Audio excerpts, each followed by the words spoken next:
Si Kim at saka yung isa. Grabe, ang ganda ni Makiling. Huwag kang bibigay, Makiling. Sabi ko doon sa kalapit ko kay Grabe, ang ganda ni Makiling talaga. Oh. Pantay. Sabi ko, oy, Kim. Oh, nagpakita ng ganda ni Makiling. Tagal mo. Sabi ko, yan. Ang ganda.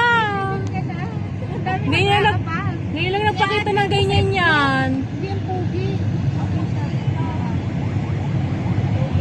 Wala naman si ambulansya. Kung tikinig ka na lang para alam kung hindi ka babalik. Kada may kasunod pa siya dapat ako pagkain. Puro bahayan na dito. Oh. Kami nga palit lang kami. Kasi nung break time ng alas. Walang ano. Dapat magpapabakuna na kami. Kasi baby ka na.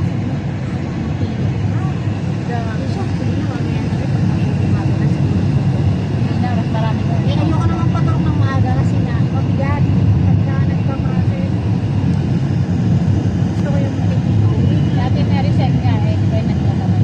Grabe, walang kaulap-ulap si Makiling ngayon ah. Tinadaan ako dito, maulap to eh.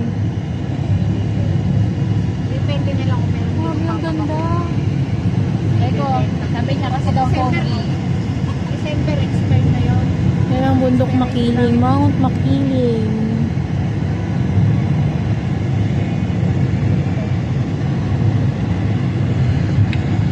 Isa ko yung bababa. Dead na. Kuya ko ba na oy?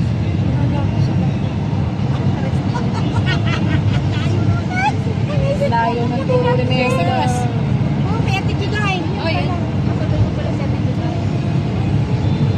Ipadala mo na kay Ate Juday. Yabang ngayon yan. Yabang si Makiling. Uwi mo yan naman. Bakit? Eto na ba si Juday? Iuwi mo na yung bigas. Eto na ba si ano? Si Bobby? Asa!